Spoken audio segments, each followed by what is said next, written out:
नमस्कार मंडळी, आज आपण आलो आहोत छत्रपती शिवाजी महाराजांच्या सिंधुदुर्ग किल्ल्याच्या भेटीला. किल्ल्यासोबतच पाहणार आहोत किल्ल्याचा इतिहास आणि मग बजेट फ्रेंडली अफलातून मालवणची सफर. स्वतःच ट्रिप प्लॅन कशी करायची, ट्रेन हॉटेलचे बुकिंग केव्हा आणि कसे करायचे, कमीत कमी किती खर्च येतो, 2 ते 3 दिवसात मालवणमधील कोणते लोकेशन्स पाहायचे, निसर्गाच्या सानिध्यातील कायाकिंगची सफारी, स्कुबा डायव्हिंग आणि पॅरासेलिंग आणि सर्व वॉटर स्पोर्ट्स ॲक्टिव्हिटी सर्व एकाच ठिकाणी, स्वस्तही आणि मस्तही. मग पाहूयात प्रवासापासून ते राहण्यापर्यंत आणि खाण्यापासून ते फिरण्यापर्यंत बजेट फ्रेंडली कोकणातली टूर.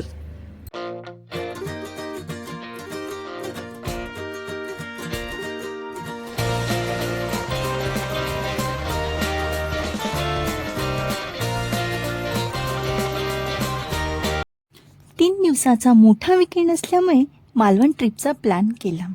दिव्यावरून नेहमी जाणारी सकाळी 6:30 वाजता निघणाऱ्या सिंधुदुर्ग एक्सप्रेसने प्रवास सुरू झाला.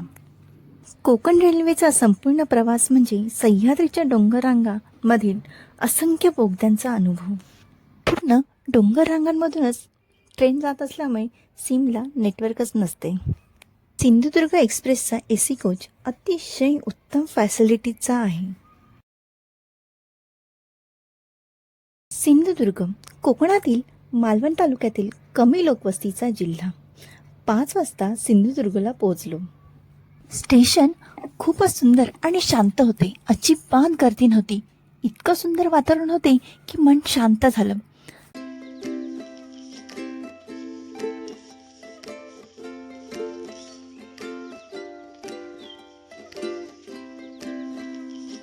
सिंधुदुर्ग स्टेशनपासून सिंधुदुर्ग किल्ला साधारण 1 तासाच्या अंतरावर. हॉटेल किल्ल्याच्या जवळपास बुक केलं होतं. रिक्षावाले साधारण 800 ते 1000 रुपये भाडे घेतात. हॉटेलकडे जात असतानाच आंबेघाट लागला होता. मागे महिना असल्यामुळे आंबे मोहराचा सुगंध दरवळला होता.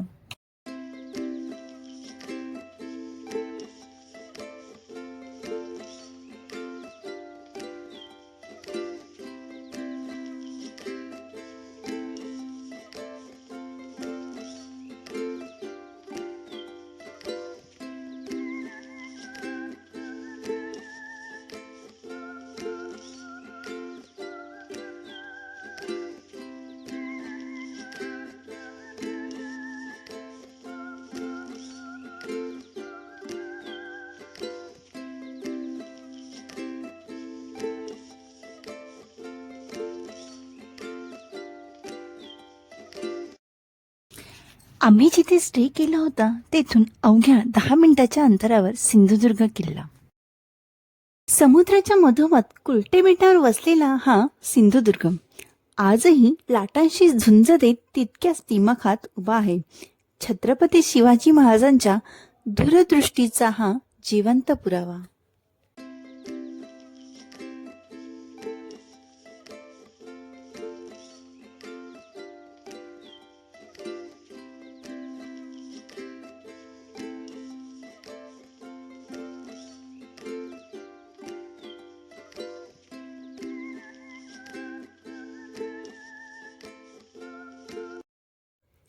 सिंधुदुर्ग किल्ल्यावर जाण्यासाठी बोटी आहेत. बोटीचे रिटर्न तिकीट प्रत्येकी 100 आणि लहान मुलांचे 50 रुपये.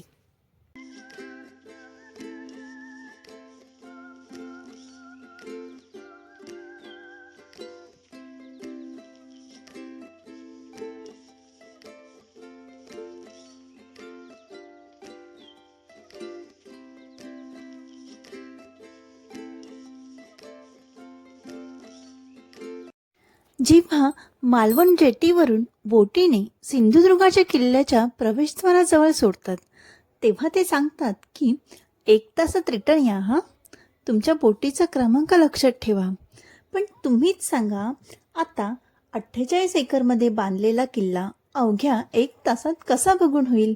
आपण फिरायला टाइम स्पेंड करायला जातो. आम्ही 2 तासांनी रिटर्न आलो आणि कोणत्याही बोटीने आपण किनाऱ्यावर पुन्हा जाऊ शकतो. सिंधुदुर्ग किल्ला हा मालवणचे प्रमुख आकर्षण. मालवणच्या किनाऱ्यापासून 1.5 किलोमीटर आतमध्ये असलेला हा किल्ला. सिंधुदुर्ग किल्ला गेली 3.5 वर्ष अरबी समुद्रात उभा असलेला बलाढ्य असा जलदुर्ग.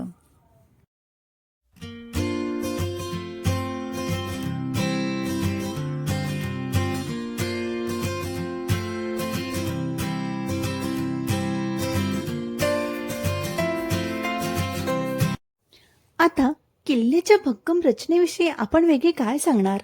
ज्यांना भारतीय नौदलाचे जनक मानले जाते अशा छत्रपती शिवाजी महाराजांनी भारतातील पहिले शक्तिशाली नौदल उभे केले. अशा शिवरायांना माझा मानाचा मुजरा. किल्ल्याचे प्रवेशद्वार अतिशय रचनात्मक पद्धतीने बांधले आहे. शत्रूलाही समजणार नाही नक्की कुठून प्रवेश करावा. ज्या ब्रिजवरून आपण आलो तो नंतर बांधला.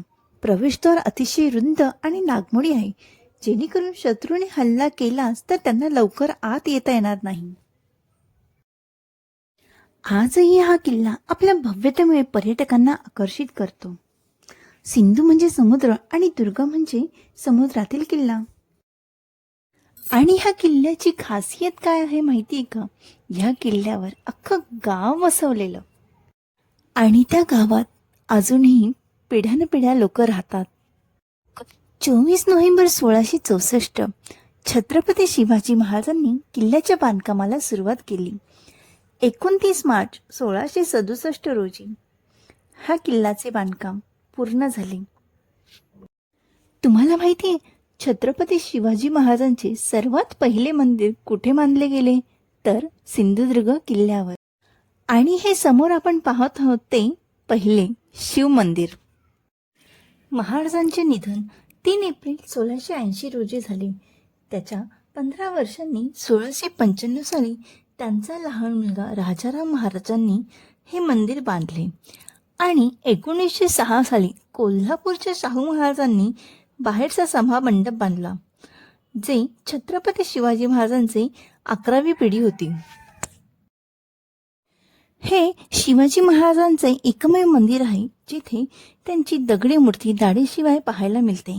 आपण आजपर्यंत मूर्तींच्या स्वरूपातील किंवा पोस्टरमधले शिवाजी महाराज पाहिले ते लांब दाढीमधीलच.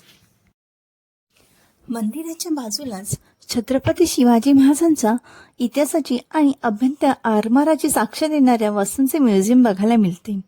ते जरूर पाहावे. तिकीट प्रत्येकी 10 रुपये आहे. म्युझियममध्ये आपल्याला पाहायला मिळते छत्रपती शिवरायांची तलवार, शिवकालीन शस्त्रास्त्रे, शिवकालीन वस्तू, छत्रपती शिवरायांचे हात आणि पायांच्या ठशांच्या चांदीची प्रतिकृती, श्री शिवराजेश्वर मंदिरातील छत्रपती शिवरायांच्या पाषाण मूर्तीची पंचधातूची प्रतिकृती, शिवाय छत्रपती शिवरायांच्या इतर किल्ल्यांची माहिती आणि फोटोही आपल्याला बघायला मिळतात.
छत्रपती शिवाजी महाराजांच्या प्रत्येक किल्ल्यामध्ये आपल्याला शिवमंदिर बघायला मिळते आणि ह्याच शिवमंदिरातून एक गुहेरी मार्ग समुद्रातून बाहेर पडतो. तो 8.5 किलोमीटर लांबीचा आहे आणि ओझर जंगलाबाहेर पडतो. शत्रूने हल्ला केला तर गुप्त मार्गाने बाहेर पडण्यासाठी. आता तो मार्ग सध्या बंद ठेवण्यात आलेला आहे.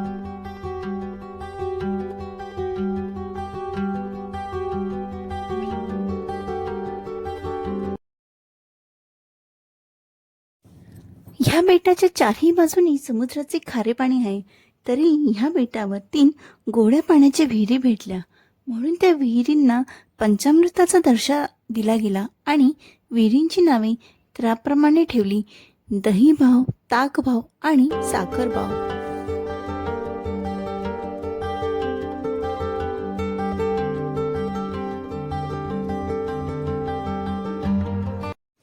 छत्रपती शिवाजी महाराज हे भवानी मातेचे दर्शन घेऊनच लढायला जायचे. तर भवानी मातेचे मंदिरही किल्ल्यावर पाहायला मिळते.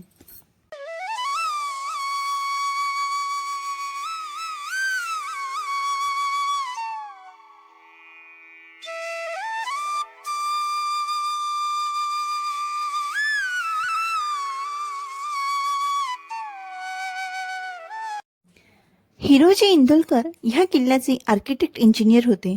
ह्या बेटावरीलच दगड कापून त्यांचा वापर किल्ल्याच्या बांधणीकरता करण्यात आला. त्यामुळे कच्च्या मटेरियलचा ट्रान्सपोर्ट टाइम वाचला आणि त्यामुळे हा किल्ला अवघ्या 2.5 वर्षात बांधून झाला. 24 नोव्हेंबर 1664 शिवाजी महाराजांनी किल्ल्याच्या बांधकामाला सुरुवात केली. 29 मार्च 1667 साली किल्ल्याचे बांधकाम पूर्ण झाले. 3000 कामगार होते जे दिवस रात्र काम करत होते. जेव्हा बांधकाम चालू होतं तेव्हा शत्रूने आक्रमण करू नये, तोडू नये म्हणून सुमारे 5000 सैनिक सुरक्षा देत होते. तेव्हा गुजरातमधील सर्वात श्रीमंत शहर होते सुरत आणि सुरतवर त्यावेळी मुघलांचे राज्य. जानेवारी 1664 मध्ये छत्रपती शिवाजी महाराजांनी सुरतवर हल्ला केला आणि त्यातील 1000 करोड गोल्ड कॉइन्स ह्या किल्ल्यासाठी खर्च केले.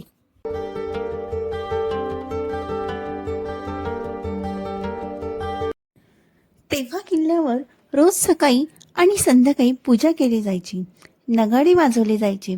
सर्व हिंदू सण साजरे करण्यासाठी म्हणून महाराजांनी 20 परिवारांना येथे घरे बांधून दिली. ते किल्ल्यावरील देखभाल करतील. आता आपण किल्ल्याचे फक्त मेन रचना पाहत आहोत. इथे ह्या पहिल्या मोठ्या दगडी भिंती होत्या. ब्रिटिशांनी हे सर्व तोडले. चुना, माती आणि गुल वापरून बांधकाम केले गेले होते. ह्याच ठिकाणी छत्रपती शिवाजी महाराजांचे पायाचे आणि हाताचे ठसे आपल्याला पाहायला मिळतात. किल्ल्याच्या समोरच जो किनारा दिसतो त्या किनाऱ्याचं नाव आहे दिंडी बीच. पूर्ण 48 एकरच्या किल्ल्याभोवती 3.5 मीटर लांबीची सुरक्षित भिंत उभारण्यात आली होती. किल्ल्यांवर सगळ्या सोयी सुविधा होत्या. सैनिकांसाठी 40 टॉयलेट्स बांधले गेले होते.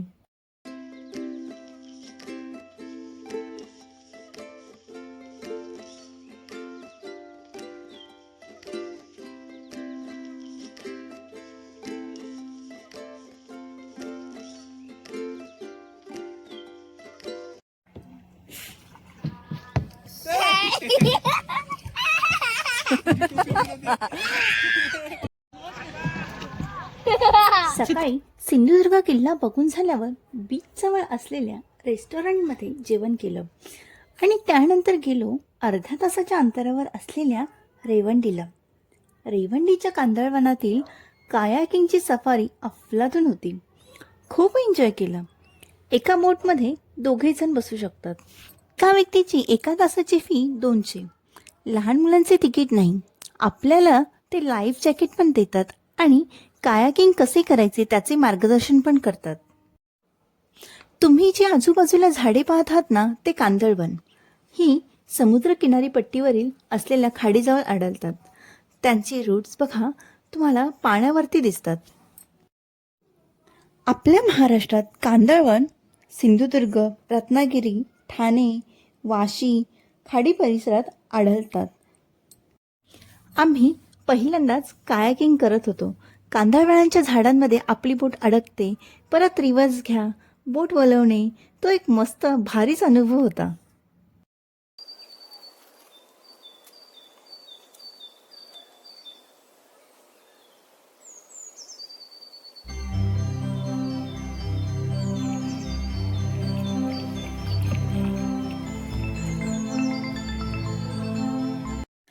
आमचा 1 तास काय संपतच नव्हता. वाढलेली गर्दी बघून आम्ही वेळेच्या आधीच बाहेर पडलो.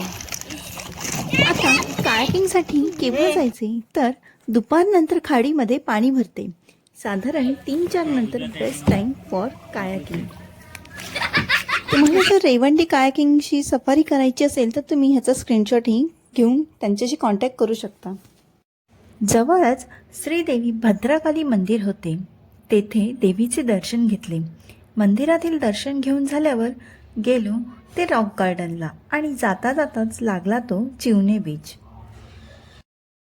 कोकणातील समुद्रकिनारे स्वच्छ सुंदर निळेशार. रॉक गार्डनच्या मागेच रॉक बीच आहे. हे मालवणचे फोटोशूट पॉईंट रॉक गार्डनमध्येच आहे. रॉक गार्डनचे तिकीट प्रति व्यक्ती 10 रुपये आहे. रॉक गार्डनमध्ये 7:30ला फाउंटन शो असतो.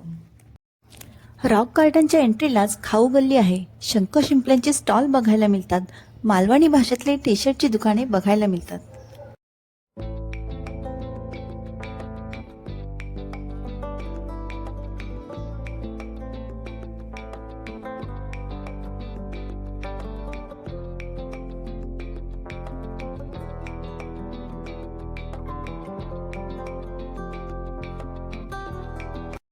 डे 2 खास वॉटर ॲक्टिव्हिटीसाठी ठेवायचा.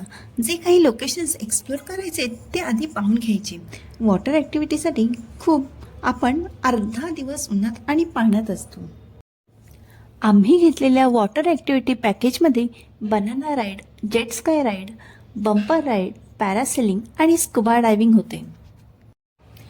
ह्या सर्व ॲक्टिव्हिटीसाठी 6 ते 7 तास जातात. त्यामुळे सकाळचा स्लॉट घ्यायचा, मग राहिलेला अर्धा दिवस आपल्याला फ्री मिळतो. वॉटर ॲक्टिव्हिटीसाठी मालवण जेटीवरून दांडी बीचवर नेले जाते. आपण जेव्हा विकेंडला जातो तेव्हा वॉटर ॲक्टिव्हिटीसाठी स्लॉट्स पटापट बुक होऊन जातात. तुम्हाला कोणत्या तारखेला वॉटर ॲक्टिव्हिटी करायची ते तुम्ही आधीच बुक करू शकता फोनवरून, किंवा जेव्हा तुम्ही मालवणला पोहोचता तेव्हा गेल्या गेल्या त्याच दिवशीही तुम्ही स्लॉट बुक करून ठेवायचा. सर्वात स्वस्त हे पॅकेज होतं. फक्त 1,000 रुपयाच्या पॅकेजमध्ये 5 वॉटर ॲक्टिव्हिटी तुम्ही करू शकतात. त्यात पॅराशूटचे फक्त 30 सेकंद मिळतात आणि मीडियम डीप स्कुबा डायव्हिंग असते. 500 एक्स्ट्रा देऊन डीप स्कुबा डायव्हिंगचे पॅकेज असते. प्लस 15 ते 20 फूट डीप नेतात. मला तर खास स्कुबा डायव्हिंग आणि पॅरासेलिंग करायचे होते म्हणून ह्या ट्रिपचा प्लॅन केला. सिंधुदुर्ग किल्ला आणि वॉटर ॲक्टिव्हिटी सर्व एकाच ठिकाणी करता आले.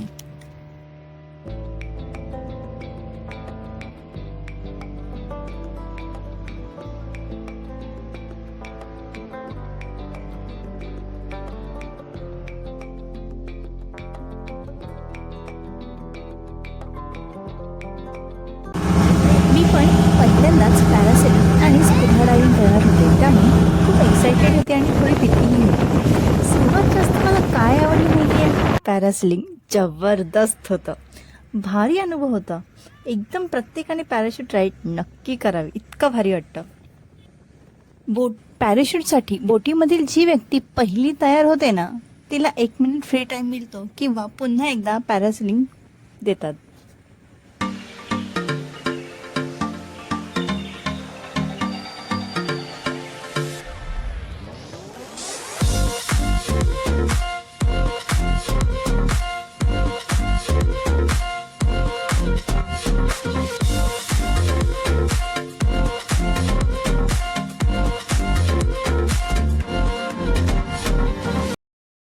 स्कुबा डायव्हिंग करताना जरा भीती वाटू शकते. आपण पहिल्यांदाच करणार असतो ना, पण घाबरायचे कारणच नाही. आपल्याला 10 मिनिट आधी ट्रेनिंग दिली जाते.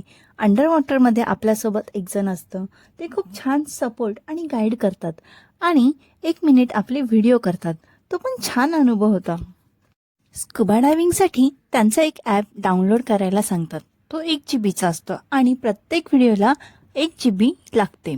जितक्या व्यक्ती स्कुबा डायव्हिंग करणार असतील त्याप्रमाणे मोबाईलमध्ये स्पेस ठेवावी लागते.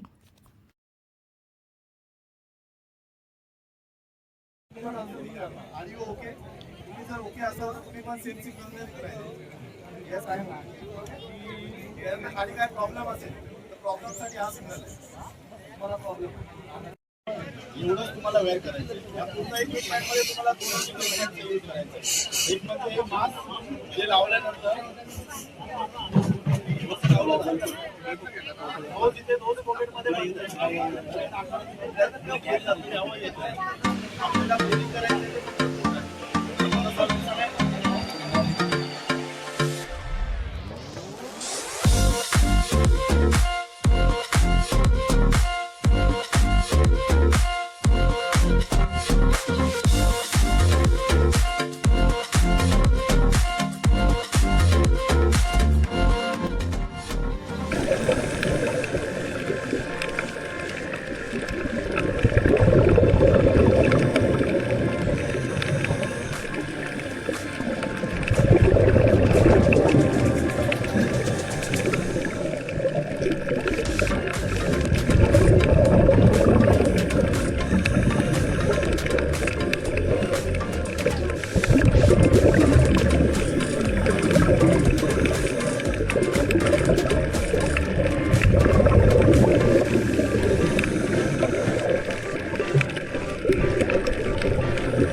तुम्ही ब्ल्यू ॲडव्हेंचरच्या बॅनरचा स्क्रीनशॉट घेऊन ठेवू शकता.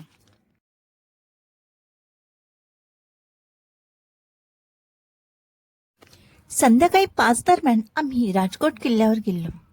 मालवण समुद्र किनाऱ्यावर वसलेला हा एक महत्वाचा किल्ला आणि ह्या किल्ल्यावर उभारलेली छत्रपती शिवाजी महाराजांची भव्य मूर्ती. हा पुतळा नुकताच 11 मे 2025 रोजी उभारलेला असून उंची 91 फूट आहे.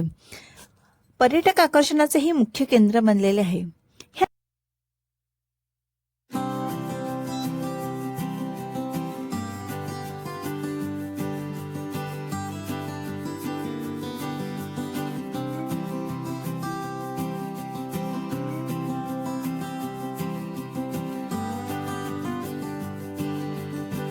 हे बाजूला आपण जे बघत आहोत ते छत्रपती शिवाजी महाराजांचे मंदिर आहे.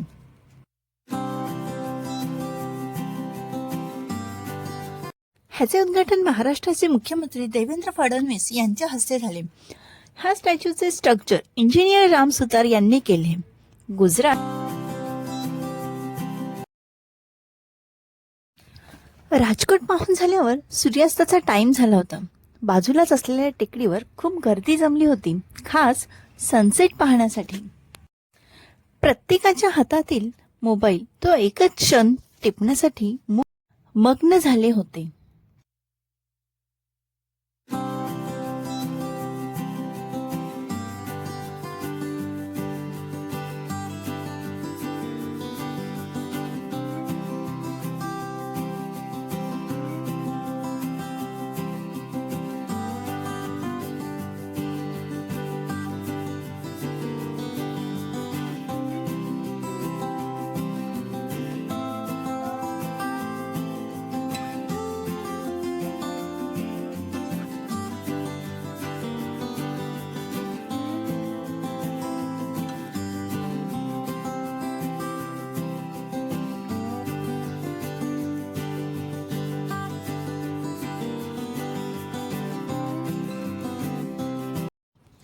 सिंधुदुर्गला पोहोचायचे कसे? सर्वात जवळचे एअरपोर्ट आहे सिंधुदुर्ग एअरपोर्ट आणि दुसरे गोवा इंटरनॅशनल एअरपोर्ट. सर्वात जवळचे रेल्वे स्टेशन आहे Sindhudurg railway station, Kudal railway station, Sawantwadi road railway station. Mumbai, Pune, Thane, Kolhapur येथून बसेसची सुविधा सुद्धा उपलब्ध आहे. 2 days trip plan for Malvan trip. Day 1 सकाळी 10 ते 12 सिंधुदुर्ग किल्ला एक्सप्लोअर करायचा. दुपारी 2 पर्यंत लंच, 5 पर्यंत कायाकिंग रेवंडी येथे आणि 5:30 ते 7:30 रॉक गार्डन आणि रॉक गार्डनमधील बीच तुम्ही एक्सप्लोअर करू शकता. दुसऱ्या दिवशी सकाळी 9 ते 2 वॉटर ॲक्टिव्हिटी करणे, 2 नंतर लंच आणि त्यानंतर जयंत सालगावकरांचे गणपतींचे मंदिर पाहणे. संध्याकाळी 10 मिनिटावर असणाऱ्या राजकोटला भेट द्यायची आणि तेथूनच सनसेट एन्जॉय करा. मालवणमध्ये जर तुम्हाला अजून दिवस एक्सप्लोअर करायचे असतील तर तुम्ही हे लोकेशन्स बघू शकता. सर्व अर्धा 1 तासाच्या अंतरावर आहेत. ह्याचा स्क्रीनशॉट घेऊन ठेवा. तुम्हाला येथे कार रेंटने मिळू शकते. तसेच त्याच्यासोबत ड्रायव्हरही मिळू शकतो. जर तुम्ही स्वतःची कार घेऊन येणार असाल तर माझा अनुभव सांगते. येथील रस्ते फारच अरुंद आहेत, त्यामुळे जर मोठी कार घेऊन येत असाल तर जाईल तिकडे ट्रॅफिक झाली म्हणून समजा. आम्ही 1 to 1 लोकेशन फिरण्यासाठी रिक्षाने फिरलो. प्रत्येक लोकेशनवरून रिक्षा मिळून जातात. साधारण अर्ध्या तासासाठी 200 आणि 1 तासासाठी 500 घेतात.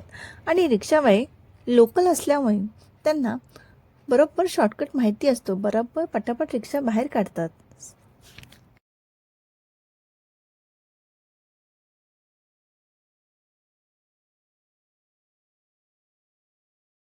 आम्ही मयेकर लंच होममध्ये डिनर केले. अप्रतिम, खूप टेस्टी नॉनव्हेज थाली होती. सेकंड डे तेथेच मोदक खाल्ले. चव तर जिभेवर रेंगाळणारी होती. तुला आवडतात सगळे?